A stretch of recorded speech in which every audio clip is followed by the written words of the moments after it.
Good afternoon. It's Tuesday, the 19th of May, 2015. Welcome to UK Column News. I'm your host this afternoon, Brian Gerrish. With me in the studio behind the technical desk is Nick Green. Well, the weather, I have to say, is pretty cold and chilly here in Plymouth, with very heavy rain overnight, and seems to be a bit that way across the rest of the country. I think a few places have got some sunshine, but in general, pretty chilly and not very spring-like. Or are we nearly at summer? Well, where are we in the country at the moment? Let's start off with just a little look at what the general election has really meant. So we've got an article here from the Mail, which we found particularly interesting. On one hand, we could say, has this article got any substance in it? But it raises some interesting questions. It's about a young lady, Devon Boone, who put on her Facebook page, "Who is David Cameron?" Now, the UK column is probably pretty sympathetic to that question because many people think this man is irrelevant. However, this raised an article in the Mail, and we decided to have a look through to see what the Mail made of it. And we picked up on the fact that in that headline, the Mail said a young mother asked her Facebook friends who the PM was just a week after the most intense election campaign in decades. So we were intrigued by that, the fact that actually the Mail was talking about an intense election campaign, because of course most people across Britain said there wasn't really a campaign. Many people said no leaflets were delivered through doors. We didn't see hard doorstep campaigning. Some wards, yes, but many no. And then, of course, we had a very controlled debate on television. Well, this is what the young lady actually put out. It was fairly simple. Who's David Cameron and why do people keep posting about him? We like the basic statement. This was part of the article here. And we can see just days after Mr. Cameron won the most intensive election campaign in decades. Now, we did speak to the journalist who wrote this article, and she felt that she had used the word intense because she said it was true that there was a lot of media coverage pointing at a very close election. And so her interpretation of intense was that it was intense around it's going to be close, who's going to win it. We initially said, why would the Daily Mail claim that there was an intense election campaign when clearly there wasn't? Well, we're going to take their response at face value. They're talking on that one issue. But is it true that this was a close election campaign, and why were the polls wrong? Well, we'll bring up this on screen. We had this a little while ago. The Labour Party was so desperate to get voters in that they were handing out free designer bags. And I can't remember whether we showed it at the time, but this is Grayson Perry prefers dressing up in ladies' costumes and clearly the man to promote the Labour Party. So maybe an indication of how desperate Labour was getting, that they needed to hand out bags. But if we look at some of the statistics, we can sympathise a little bit with the Mail's reporting. This is basically an overview of all of the polls that were carried out. So here are the Tories ultimately winning with 37.8% of the votes. But if we have a look down the right-hand side, we can see that there were indeed a large number of polls pointing at the fact that it was going to be tied or at least very close, within 1 or 2%. And then by some strange miracle, we have a big swing to the Tories, which resulted in that final 6.6% lead for them. Now, many people were asking how this could come about. And of course, many of the pollster firms that have been very, very reliable and accurate in the past were also confused as to how their predictions could be wrong. Well, of course, one group of pollsters were not unhappy because they were crowing that they got it right. And here we are with the BBC exit poll team, and they came out with this figure: Conservatives 316, Labour 239, SNP 58, Lib Dems 10. They were basically very close on what the final result was, and they said, well, we did it absolutely right, and we knew that there was going to be a swing to the Conservatives. So is this real? Many people are talking about election fraud, and as we reported last week, the local Labour Party in the Plymouth area have been checking out postal votes because they were concerned that many people had not received those votes, or if they had and had returned them, they hadn't been registered as received. So more work is being done on this at the moment, but if there's anybody out there who has information about strange things going on with voting at the recent elections, or indeed postal votes, we'd love to hear from you. So, of course, what did it produce? Well, it produced a map that was SNP north of the border and the Tories south of the border. And this, of course, has allowed David Cameron to actually be now claiming that the United Kingdom is his.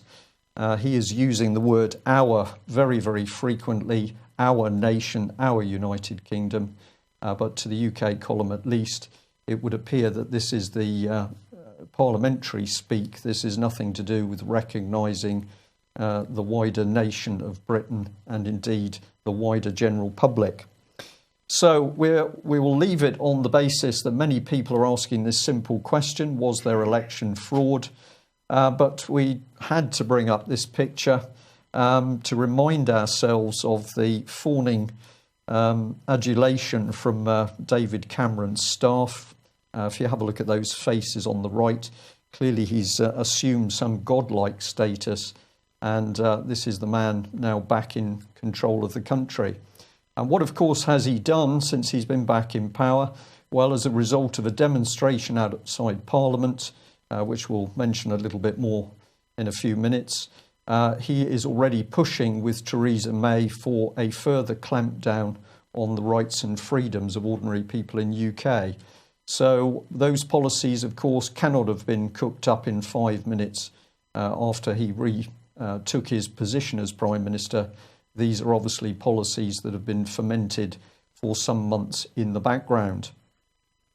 Now, we pointed out a long time ago that, of course, whatever you saw in the election, that was really the puppet show.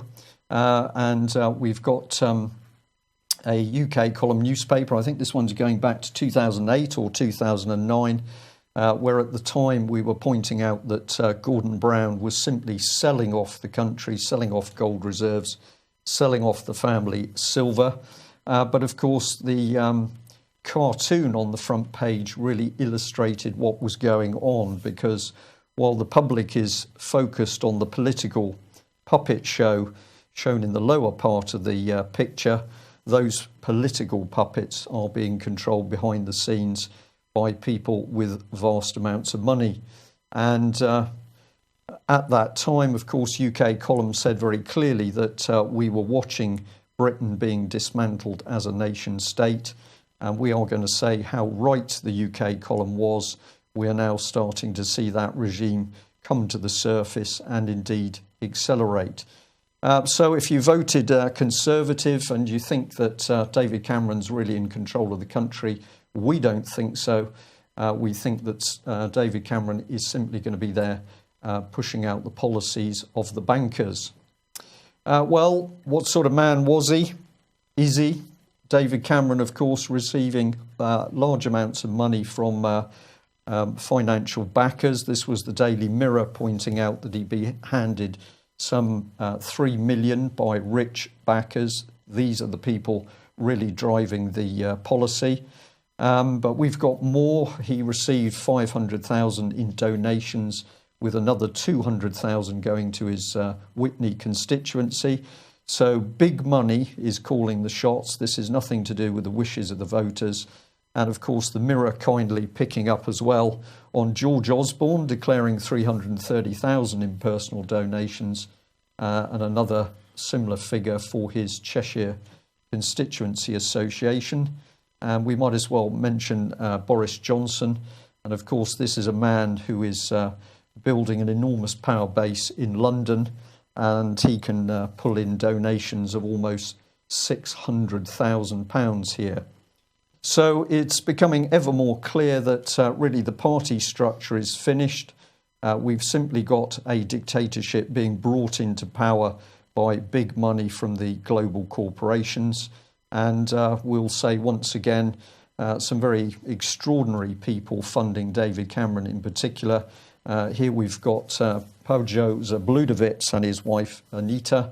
Now this gentleman comes from a former arms company. He donated £15,000 to David Cameron's personal leadership campaign of the Tory party, some 131,000 to the Conservative Party. I believe that figure's been greatly increased by his money coming in through other organisations. But of course, what sort of people are these? Well, Anita was running an art exhibition featuring Christ with an erection, and UK Column says, are we dealing with Christians? And indeed, is David Cameron a Christian? Well, Cameron is adamant with Theresa May that we need to be under constant state surveillance, and the front end of that is going to come, of course, from Britain's police force. So let's have a look at the new president of the National Police Chiefs Council, and that's Sarah Thornton.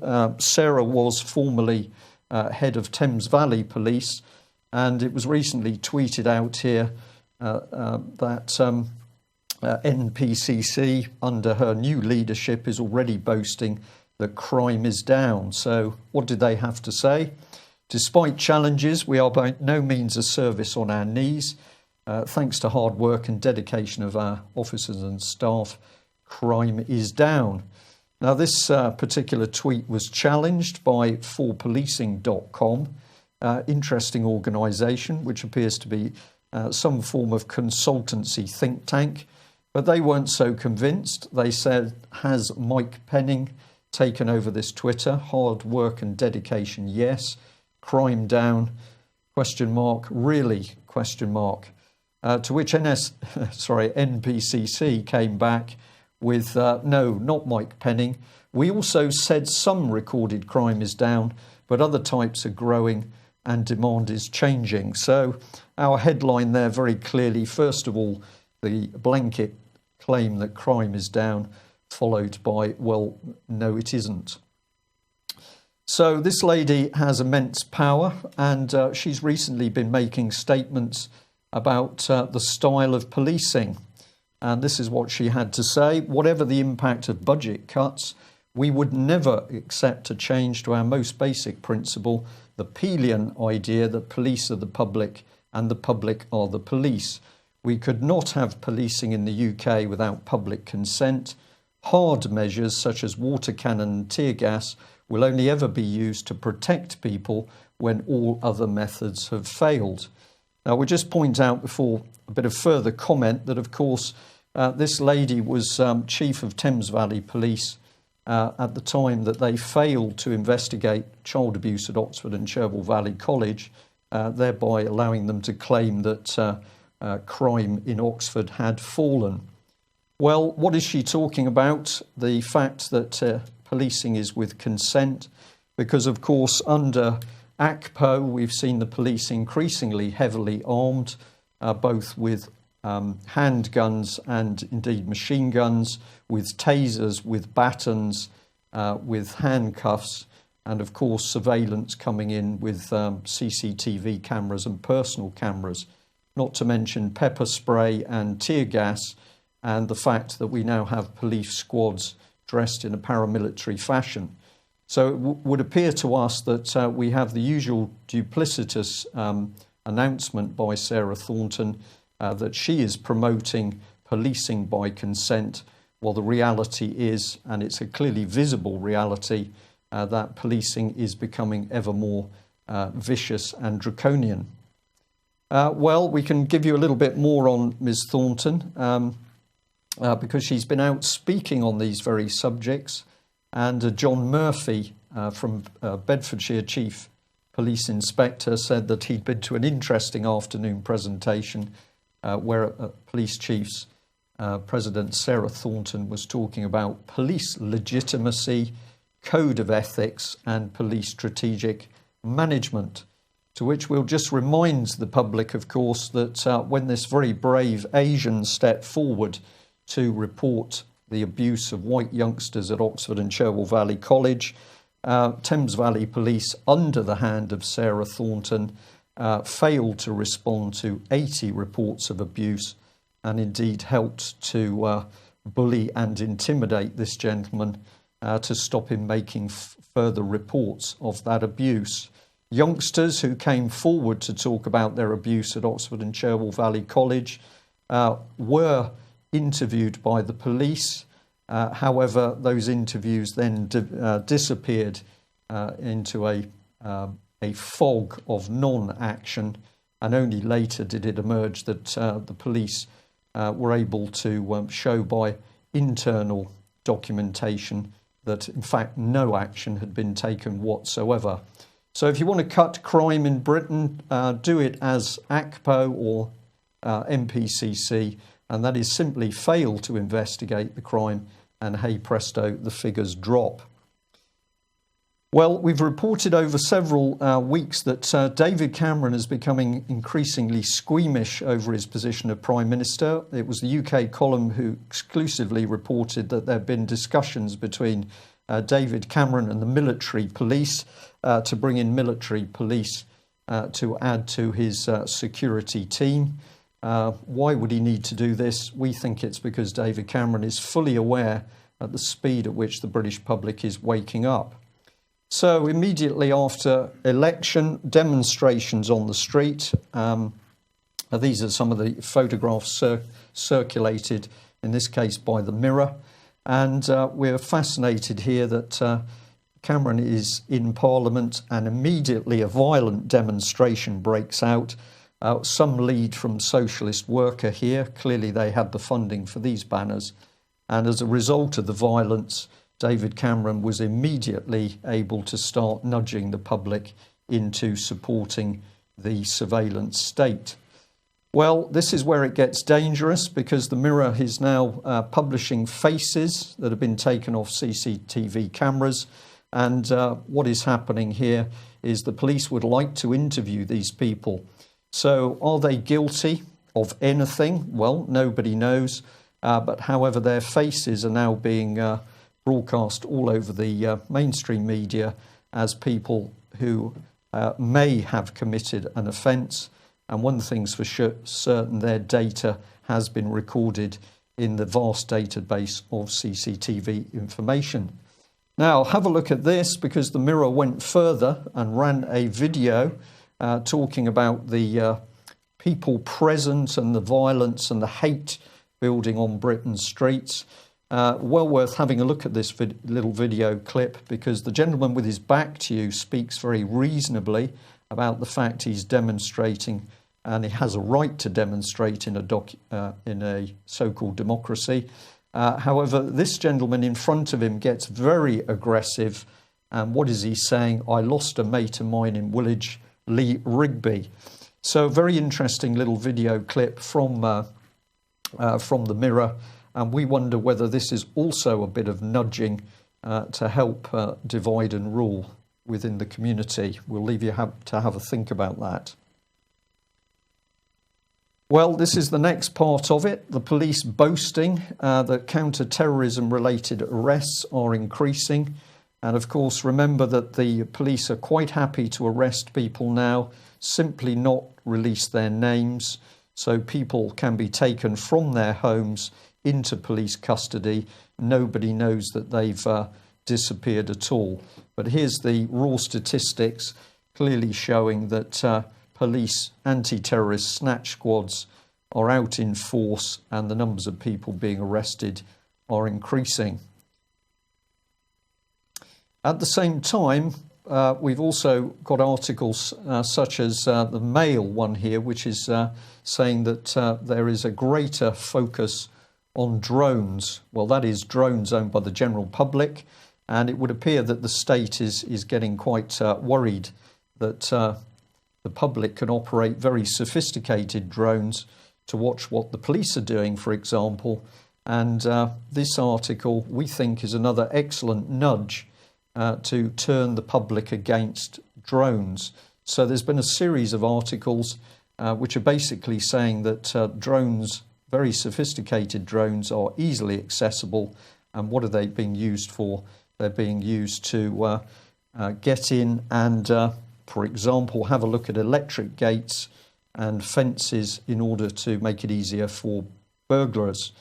So a drone was allegedly used to identify a property for a burglary in Suffolk, with the county's police force revealing it has investigated 16 varied incidents involving the mini helicopters in 18 months. So the state is going to use these drones to spy on us, but when the public is trying to use drones, well, of course, the public is using them in a criminal way. Do we believe this? I'm not convinced, but note the language here that the drone was allegedly used. So possibly another hype story. Well, a big story that's hit the media is over conditions on board Britain's nuclear deterrent submarines. And not surprisingly, the Guardian has taken a strong lead here with Trident whistleblower William McNally, who has now been taken into military custody. This is a Royal Navy submariner who decided to speak out about what he regarded as very dangerous conditions on board at least some of Britain's nuclear deterrent submarines. And he said there was a disaster waiting to happen. Now, initially, this man went on the run, but he eventually decided to give himself up. We can say that the Royal Navy has confirmed that he's been apprehended. He's now in the custody of Royal Navy Police. And as it says here, he's being afforded the duty of care that we give to all of our people. And the Royal Navy has disagreed with his subjective and unsubstantiated personal views, but we take the operation of our submarines and the safety of our personnel extremely seriously, and so continue to fully investigate the circumstances. Now, we're going to raise a question here, which is, are these dangerous nuclear submarines, or are we seeing great timing for a political need to get rid of Trident? Now, why should we raise this question? Well, we've done it because the UK column was talking about this issue several years ago. And let's have a look at this article. This is back in 2010, Supranational Banking Scam to Disarm Britain. The subheader there was, as our troops fight and die overseas, the Tory government is playing out instructions from the supranational banks to force Britain to integrate its military capability with Europe. The TUC was warning of massive job losses to the Plymouth dockyard, and we pointed out that the local Tory MP, Oliver Colville, appeared silent. Now, in this article, I'm just going to highlight it, but essentially up in that top corner, we were one of the few media outlets that were asking questions about the collision between ballistic nuclear submarine HMS Vanguard and the French ballistic nuclear submarine Le Triomphant. And this took place on the 3rd and 4th of January 2009. It was extremely significant because for one of Britain's bombers to have a collision on patrol was either crass negligence or something of unbelievable odds that these two submarines should collide in one part of the Atlantic Ocean. Now, our view on this was that there was more going on behind the scenes, and in the article we highlighted this in this section here. Now, what we pointed out that it was indeed the Guardian newspaper that reported on the 9th of October 2010 that a report had dismissed on both sides of the channel as speculation, and the Guardian said, therefore, it's probably true that the UK and France are negotiating an agreement which would see British nuclear warheads serviced by French scientists. And we went on to quote from the Guardian report because they said, well, this doesn't go far enough. because French defence analysts rightly say for this to happen, Britain would have to break its special relationship with America in this field. It goes on to say it makes eminent sense for two European military powers, both of whom have nuclear deterrents which are independent in name only, to operate with each other on warheads and joint submarine patrols. So how do we join this story together? Well, the UK column has heard many reports over the years of the declining standards of maintenance on board Britain's nuclear submarines, and we believe those stories hold truth. And of course, we've seen this come in as we have seen a massive attack on Britain's military from both the Labour government and Conservatives, with a view to drastic cuts in British military equipment in order to force us with a joint European army with the French. Now, under information that circulated even further back, it was European Union material which was suggesting that as Britain was subsumed into the European Union, we would be stripped of an independent nuclear deterrent, and that nuclear capability would be passed to the French. So, is the young British sailor telling the truth? From the information that I've read in the last few hours, I believe he is. And what is this telling us? That the government has neglected the maintenance on board these submarines, possibly putting both the boats and indeed the service personnel at risk. What is the agenda in order to bring safety as one of the topics for debate, as the SNP in particular calls for Britain's nuclear deterrent to go? We're going to look into this further and we'll report in the rest of the week, but it's more devious deals behind closed doors as far as we can see. What can we do about all this? Well, I'm going to first of all give praise to Ian Crane for a really excellent weekend just gone, AV6.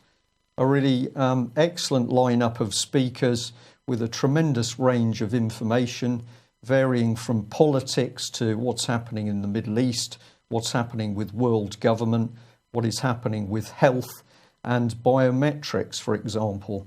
So for people who are awake to what's actually happening in British society and overseas, this was a wonderful venue, not only to hear a lot of information from the speakers, but also to get together in order to talk to other like-minded people. So thank you very much, Ian Crane, for doing that. What was most encouraging was that people present were leaving that venue wanting to get out there to start pushing out information and start bringing people together in order to tackle what's happening. Well, money is a key part of it. Love of money, the root of all evil. And The Guardian here has got very hot under the collar about monetary issues. But we did pick up this one where they were talking about the Greek finance minister, Mr. Varoufakis, if that's the correct pronunciation. Struggling a bit with that one, because he'd been saying this. I can assure you that if we face a dilemma between paying a creditor who refuses to sign an agreement with us and a pensioner, we will pay the pensioner. I hope we will be able to pay both.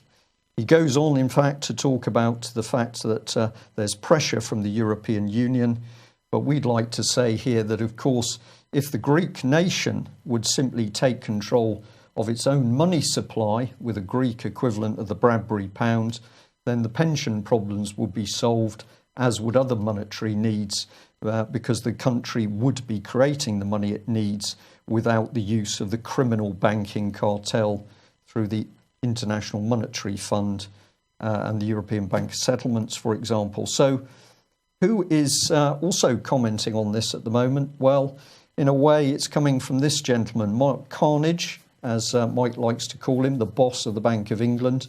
Let's remember this gentleman is Canadian, but here he is telling the British public, don't worry that we've got a bit of deflation for the first time in 55 years. It's only temporary. And they're reinforcing this in the Mirror, at least by a picture of Harold Macmillan and obviously the inference is, well, it was many years ago, we shouldn't really worry about this. Well, I'm sure Mike Robinson will be commenting in more detail later in the week. I think Mike at least is expecting a swing to, in fact, increases in interest rates. But the key bit is, once again, the Bank of England will simply not discuss the Bradbury pound. And of course, why not? Because this is the thing that would destroy the corrupt international banking cartel and allow us to have the money we need. Well, Cameron exists just. Many members of the public, as we started the news today, think that he's an irrelevance. But of course, David Cameron, very big on Twittering. And it would appear that he's now going to be followed by Barack Obama. And there's been quite a lot of publicity over the fact that he's going to use a special phone to be able to sit on the edge of his desk and tweet out political policy. This doesn't surprise us at all, because this is nudging. Of course, you can't get proper policy out in 144 words, characters, I beg your pardon. So what are we going to see? These nebulous sound bites, which are just designed to provide a loose driving of public policy. Well, how about this one? Mail reporting this, that a paedophile has had a sentence reduced in Argentina because the little boy, I think he was 6 years old, had already been abused. He was used to that type of abuse. So basically the fact he was abused by these adult men really didn't hurt him as much as it might have hurt another child. So unbelievably sick judgment in a court. This is the type of judgment we're seeing creeping into British courts. What is it with these judges? But I had to mention this guy, Interior Minister Florencio Randazzo, because he said the ruling was an embarrassment, to which I say, well, I think it was rather more than that. You don't seem to be particularly concerned, which is exactly the attitude of our own Home Secretary Theresa May to paedophiles within Westminster and the establishment. Now, here's Lord Janner. We'll just give you a reminder that there are allegations against this gentleman, but of course it's this lady, Alison Saunders, the head of the Crown Prosecution Service, who is currently defending him. He can make decisions in the Lords but not appear in court. And Alison Saunders has also been the lead person for using CPS to put abuse victim Melanie Shaw back in prison. Well, there we are. A fairly hard start to the UK Column News week. We predict that we are going to see a rapid acceleration of David Cameron, Theresa May's attempted clampdown on free speech, and particularly anybody who dares to criticise the British government's policy. What can we do about it? Get connected with other groups, start pushing the truth out, and of course challenge wherever you can. If you've got the ability to write good letters, write those letters. If you can push out emails, do that. But nothing beats speaking to other people in person and of course warning and challenging your MP. That's it for the news today. Thanks very much for joining us. We'll be back same time tomorrow. Bye-bye.